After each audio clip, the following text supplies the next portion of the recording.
Dennis. So today we're going to talk about something that's absolutely fundamental to any dental practice that really wants to do well. It's a low-hanging fruit, if you will. So this isn't something complicated. It's something really basic.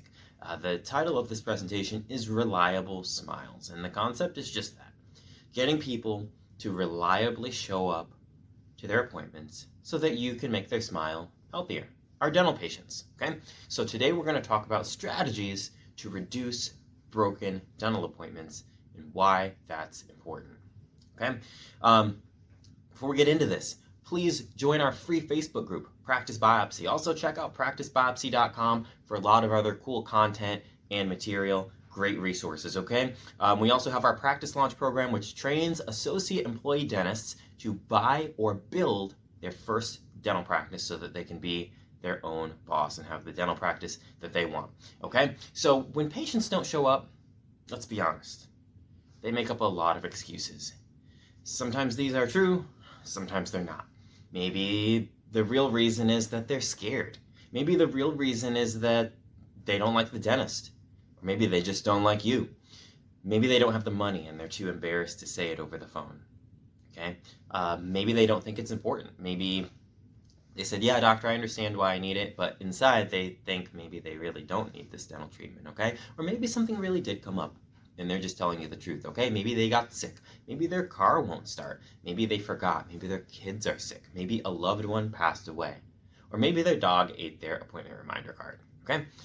Interesting study that came up. This is out of the University of East Connecticut State, and there was a study that was done that college students reported that their grandmother passed away at a rate of 10 times the national average before a midterm and 19 times the national average before a final exam.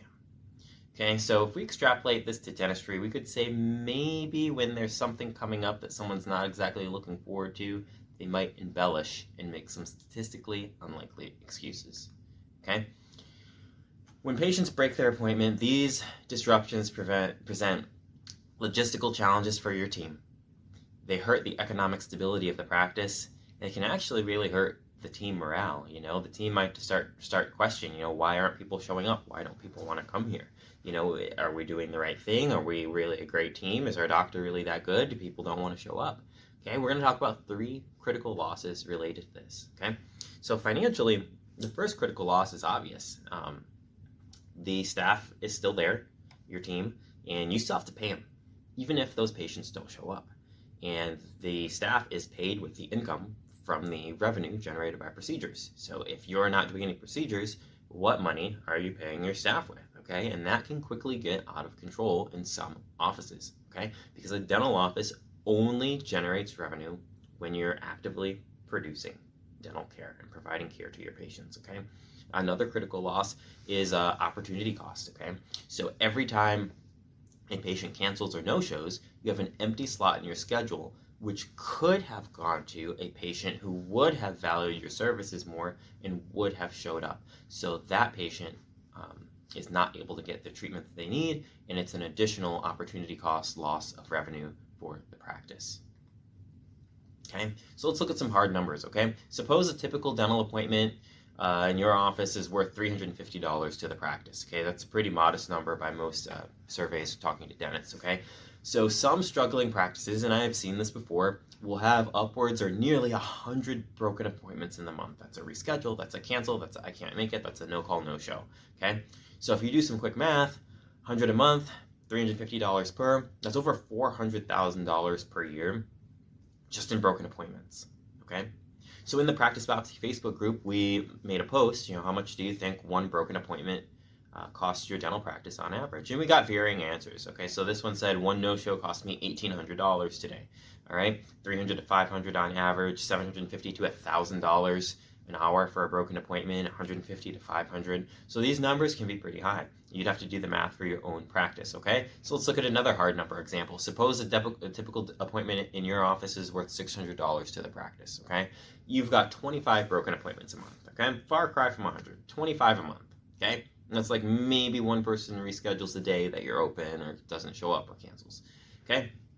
Well, that's almost $200,000 a year right there in broken appointments, purely in broken appointments, okay? Almost $200,000 a year.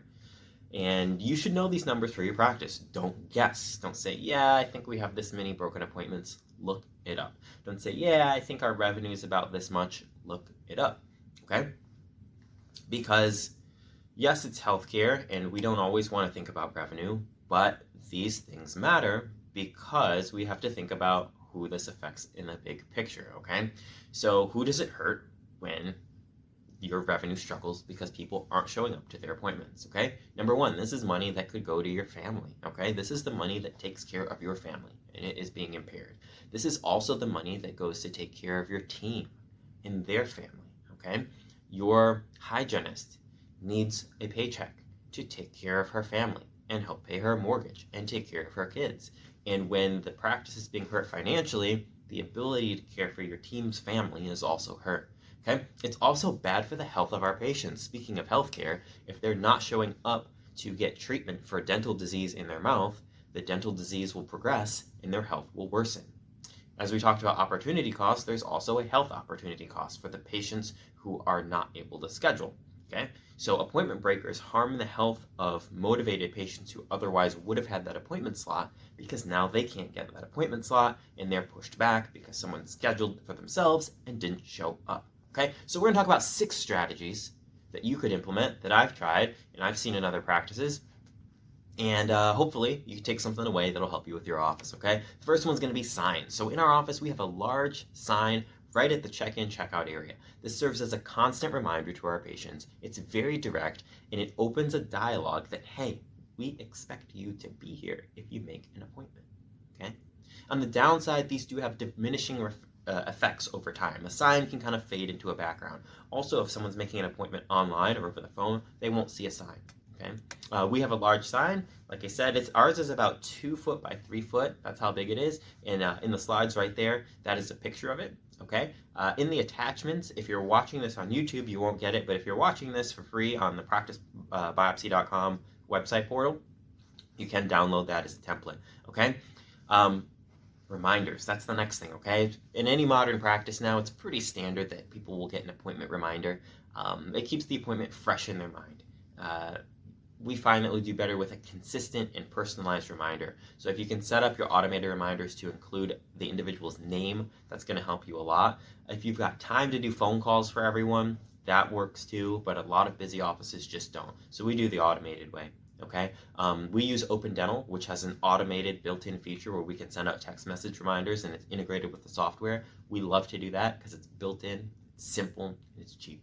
Okay, you can also use a third-party company like Weave. No affiliation with Weave, but you could use a third-party company like them. Okay, we settled in on a 1-week reminder and a 48-hour confirmation. Okay, we phrase that differently. One of them is a reminder, another one is a confirmation. Right? We used to try to do the 24-hour, but we realized that it was just simply not enough time to reliably fill the appointment. If someone canceled the 24-hour notice, we really had to scramble to fill that appointment slot. But with 48-hour confirmation, it gives us a lot more time, a lot more cushion to be able to get that appointment slot to a patient who's really going to appreciate it. Okay? We also require a response. We require a response to these texts. Okay? We'll talk a little bit more about that later, but if they don't respond, they might not have an appointment available for them if they do end up showing up. Okay, written policy. Okay, so again, if you're watching this on YouTube, you won't be able to get it, but if you're watching this for free on practicebiopsy.com in your login portal, you'll be able to download our policy as a template. Okay, so the written policy provides clear guidelines and sets expectations early in the doctor and patient relationship before a problem arises. A written policy is in black and white and it tells the patient exactly what your house rules are. Okay? Keep it concise. Okay? So I went to a massage place not too long ago and they had a big consent form and it was just so long and so much text and I skimmed to the bottom and signed it without reading it. And in that moment I realized it's exactly what our dental patients do every day. They skim to the bottom, they sign it because they know they have to, and they don't read any of it. So we greatly shortened our policy from a full page of text to just a few sentences, and we highlight the key points. Is everyone going to read it? No. Are more people going to read it? Hopefully. Okay. We also send our patients home with the signed cancellation policy that they signed in their goodie bag with a toothbrush and the floss and everything on their first visit. We send every patient home with that, okay? Because we know they're going to look and they're like, oh yeah, this thing, and, in the back of their head, they're going to know we want them to show up, and we do have some standards for ourselves, and we do set that expectation, okay?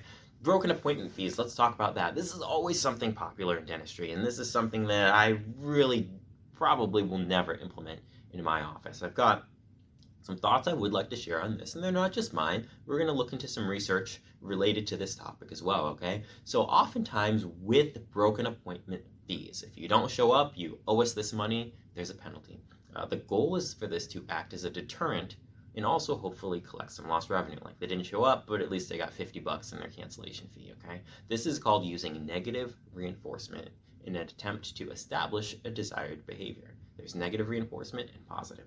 This is an example of negative reinforcement. Positive reinforcement would be giving them a Starbucks gift card if they show up to 10 straight dental appointments. That would be positive, okay?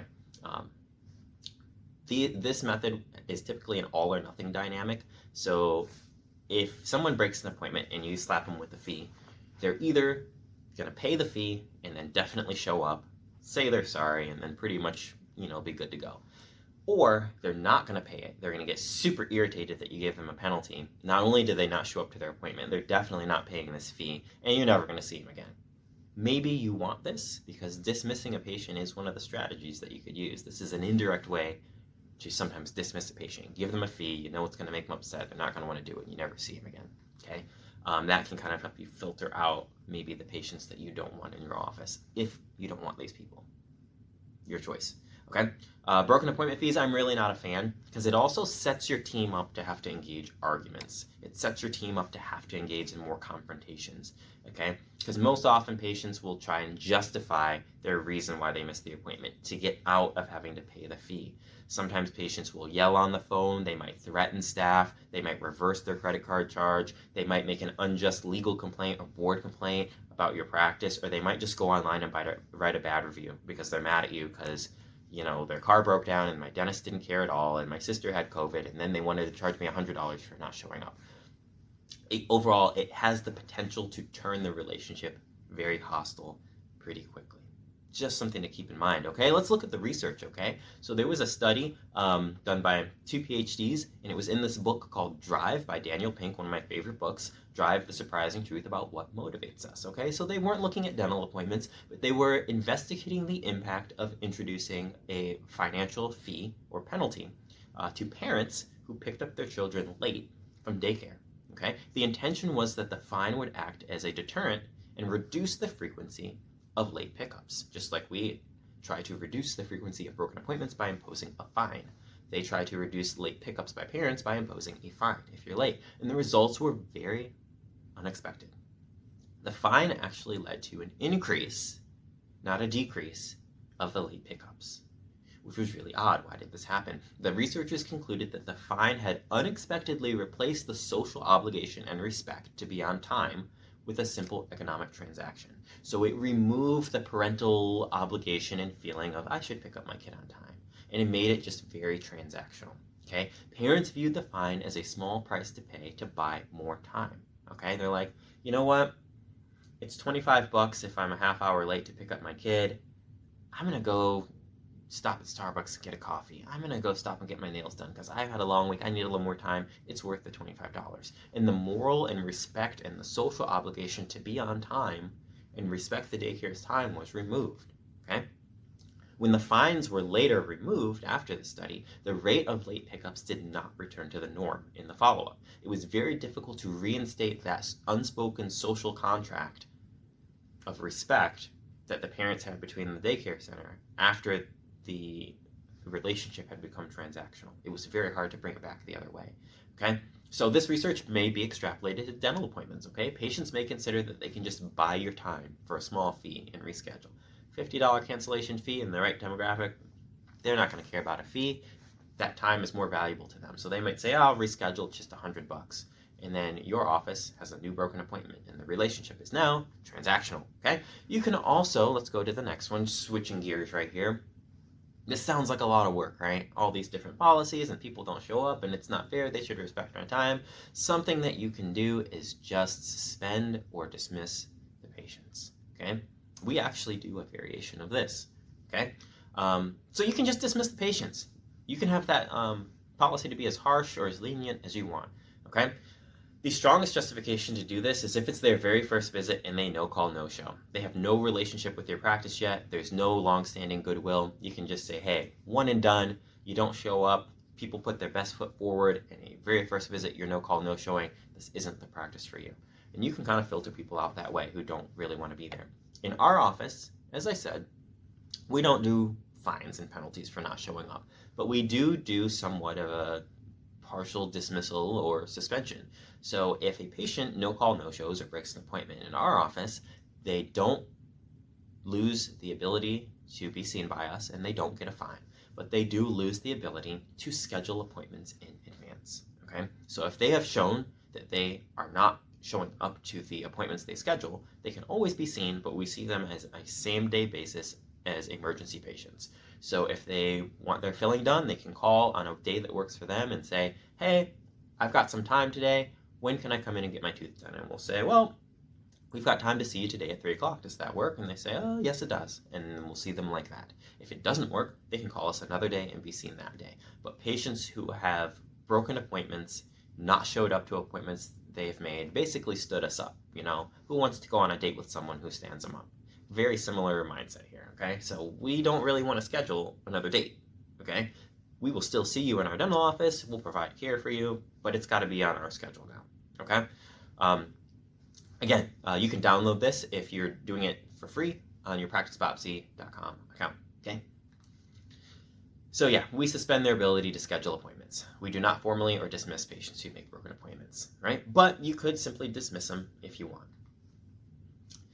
Deposits have helped us a lot, right? And you can do this, whatever amount of deposit if you want, if you elect to. This is something I actually was kind of persuaded to do by Dr. Chris Phelps, the king of dental persuasion.